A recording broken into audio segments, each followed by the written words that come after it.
So hi guys, my name is Maurya and today we'll start off Python masterclass second. But before we start, I would like to know about your feedbacks about the previous video because I get to know that the voice was very slow due to some technical problem. I don't know that. Okay, so but from this video you will not suffer from any problem. Okay, you will get very good content from here. You will get understand for each and every topic. Okay, but if you don't get any topic, okay, if you don't get any topic, if you think that something is missing, or if you have any doubt, just comment down it. Don't think for a second, just comment down it. Okay, and second thing is that if you haven't watched the first video of Python masterclass, then you must watch because I will use from that video lectures also. Okay, because if you haven't watched it, if you are a beginner, if you are learning from scratch, then you can get stuck in this video. So it will be better that you watch the first video also. The link is in the description. Okay, start now.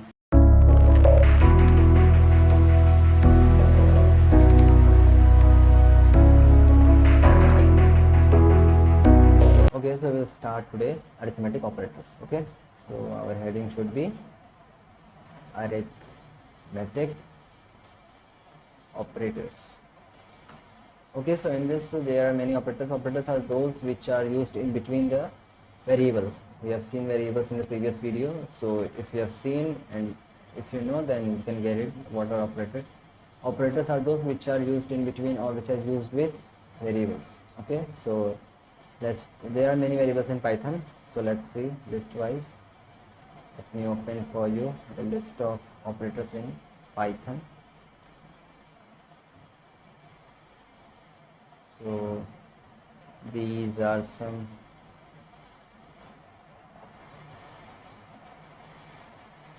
operators we can use in Python. We have to use in Python. Okay, we can use only these operators. There are mainly others, but mainly we can use only this. So first is addition. For addition we can simply write print 23 plus 45, and for result we can get our result 68. Other than this, we can use variables also. Just like variables, I have said variables also. A is equals to 34, B is equals to 56, print A plus B. Simple. We will run it, we get our result. Okay, simple as that. After that we have subtraction. We can just write here subtraction. We get our result minus 22. The answers can be negative. Okay, integers can be negative. You know. After that we have division. I will not so expanding this because this is, you all know what is addition, subtraction. Okay, there are some that you don't know. I will explore those. Then there is division. You can write division also. There are two divisions. Let's see each. First is division, that is 0.6071428571428579. Okay, that's it. After that, or you can just change it by 40 and we will run it. We get our 2.0. See, here the result is in float. Float are those which are those numbers which are in decimals. Just like we have integers, but float are those which are which consist of decimals, decimal points or point. Just like here we have 0.0. Okay, so this is a float. After this we have multiplication. We will write multiplication, we will run it, we will get our result 3200. Okay, after that we have remainder. So what is remainder? We divide, we get a remainder. Okay, that's it, that is the remainder. Just like if I am dividing here, a is equals to 4, b is equals to 2. Okay, so if I am printing print, I'll just take it another variable, c is equals to a percentage 2, a percentage b, and we'll just write print c, and we'll get our result 0. Why? Because if we divide we divide 4 by 2, we will get a 2 to 4, we will get the remainder 0. So we will get our remainder 0. Just like if I'm here writing 3, so 3 1 ja 3, 4 minus 3 is equals to 1. So we will get the remainder 1. Let's see then. We are getting the remainder 1. See, it is simple, but you should know the symbol. Just like here we are using remainder, or some people say it is a modulus, or some people say it's a percentage. So you should know that what is the symbol for it. That's the main. After that we have exponential. So for this we'll write just here 2 asterisk. We'll just run it. We'll get this. What is that? What it means? It means that a is equals to 4, b is equals to 3. Means 4 to the power 3. Means 4 into 4 into 4. 4 will be multiplied 3 times. Okay. If I'm writing here 5, then 4 into 4 into 4 into 4 means 5 times. Okay. So we'll get our result. Let's see, 1024. Or just another example, you can say 2 into 32. The answer will be 32. Okay. So last is our floor division. We have seen division, we divide, that is division. Here is floor division. Floor division is that in which we get our result as an integer. It's like here, if I am dividing with 5 by 2, then you will say the answer will be 2.5. But in this we will get our result 2.5. But if I am using floor division, just like double slash, then we will get our result 2. Okay, so you have to always remember floor division will always give you, it's like when I'm writing integer, and division will always give you float, means decimal points, means decimal numbers. You know that integers cannot be decimals. If they are decimal, then they are float. Okay, so you should know that. So these are some arithmetic operators. There are many operators also. So we will start from second. So these are arithmetic. Next we will go to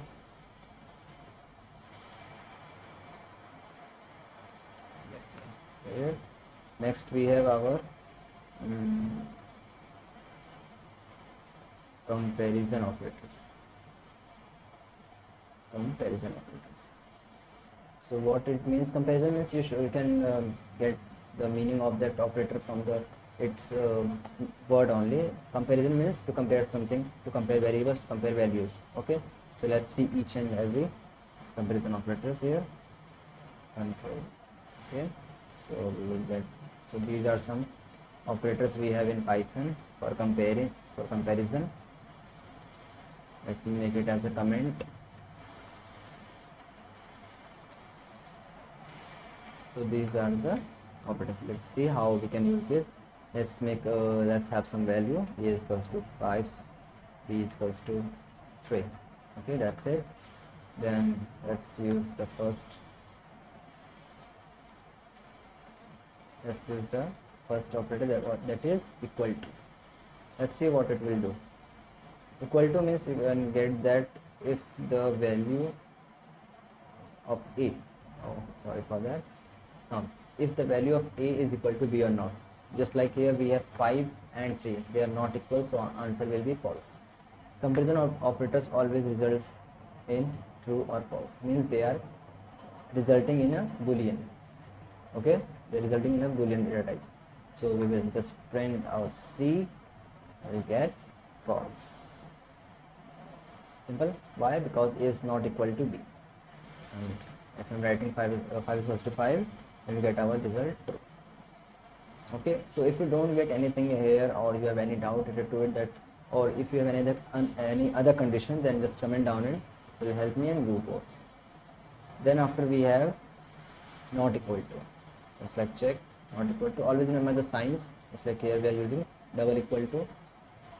1 equal to is used to assign value.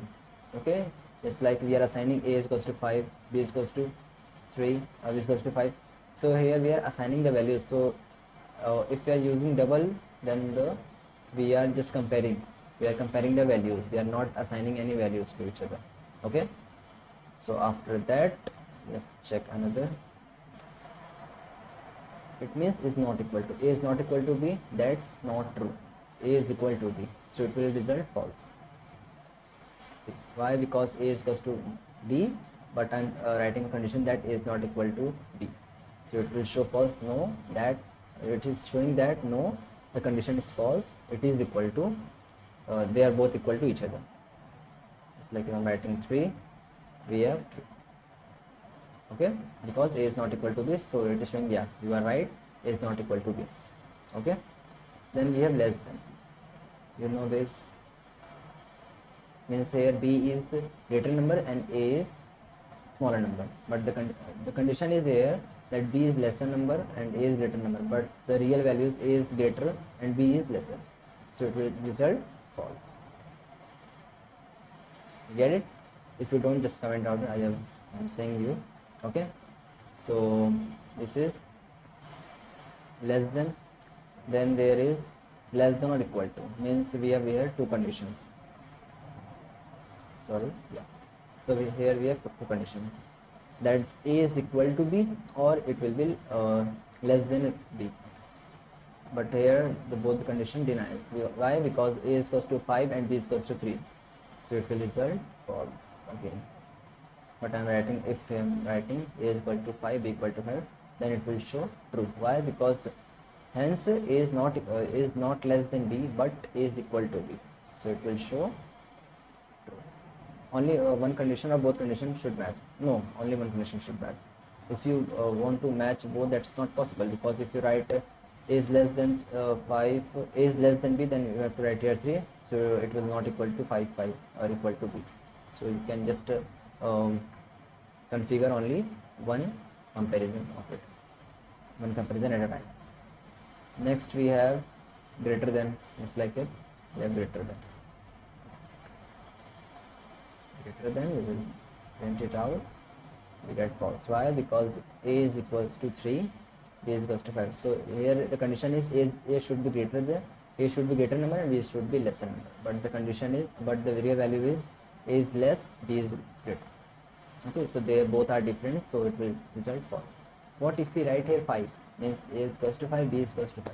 Then what it will print? Think about it. Okay, so it will print, let's see, it will print false. It will not print true. If the both conditions are same and we are using, if the both values are same, and if we are using the comparison operator greater than or lesser than, and it will always show false. Just like I am writing here lesser than also, and it will also show false. Okay, so if we are using this, we should also include the equal to sign also, so it will then show true. Okay, so just like this, greater than or equal to also, greater than or equal to true. Okay, yeah, something different. Okay, let's see something different from it, that we can not only compare numbers, we can also compare the strings also, just like characters. Let's see, A is equals to ABC, B is equals to XYZ. Okay, so if we are comparing that, okay, let's make a new variable in that. C is equals to A is equals to B. What it will print? It will print false. Why? Because they both are not equal. Okay, so if I'm writing A, B, C, then what it will print? Let's see, it will print false. Why? Because Python is a case sensitive language. Okay, so here the small letter and capital letter, they both are different. They both have their own binary values. Okay, they both have their own ordinal values. Okay, so you see, then after it, if I'm writing XYZ again and I'm writing a condition that ABC is greater than XYZ, then it will show. I'm writing here greater than, it will show. See here the values, the ASCII code values matters. It is checking the ASCII code values, then only it is comparing the values. It is not comparing ABC or XYZ, it is comparing the ASCII codes. Okay, so you should just know the values, or you can just know that ABC is at the starting as well as Z is at last, so they both are different. Okay, we are starting list. Okay, so we are starting now list. Let's see some points of list also. List, let me make it some shortcut. Okay, see, we have some points for list. Okay, so let's see each and one. List is a collection of values. Simply here we can put some values in the list. Okay, it's a collection of values. If you have multiple values in a collection, they need to be separated with one another by a comma. We can separate the values in a list by a comma. Okay, we have a collection. Okay, first we have seen list is a collection. To separate the values, we can use comma. We should use comma. We cannot. We should use comma only. We need to surround the collection further. We have to surround the collection with the square brackets. Okay. So we will check each list type also. Okay. List contain value of any type. List can contain any type, just like float, integer, string, tuples, any type. Okay. So let's try it. Let's have some example. Select 1, 2, 3, 4, 5. Okay, so as I have said, list is a collection of values. So these are our values. We can separate the values by a comma. We are separating the value by a comma. Surround the collection of values with the square brackets. We have square brackets. Contain values of any type. We have only same type here, just like we have only integer type here. So we can write here ABC. We can write here float 45.809. Or we can write tuples or dictionaries also, or sets also. So we can write here tuples, okay, or dictionaries also. Okay, so if we just print it, we can get our values. Simple as that. So we can we have actually I have teach you slicing also in the first lecture. So if you have not seen, you must watch, because slicing is very important for each and every topic. List, for list, it is a base for it, because we have to use indexing every time, everywhere. Just like our focus is on data science or and machine learning also, so we need to use slicing every time. Okay, so that's it for today. Next lectures will be on the date which is mentioned. So thank you for watching. Hope you like the video. Thank you.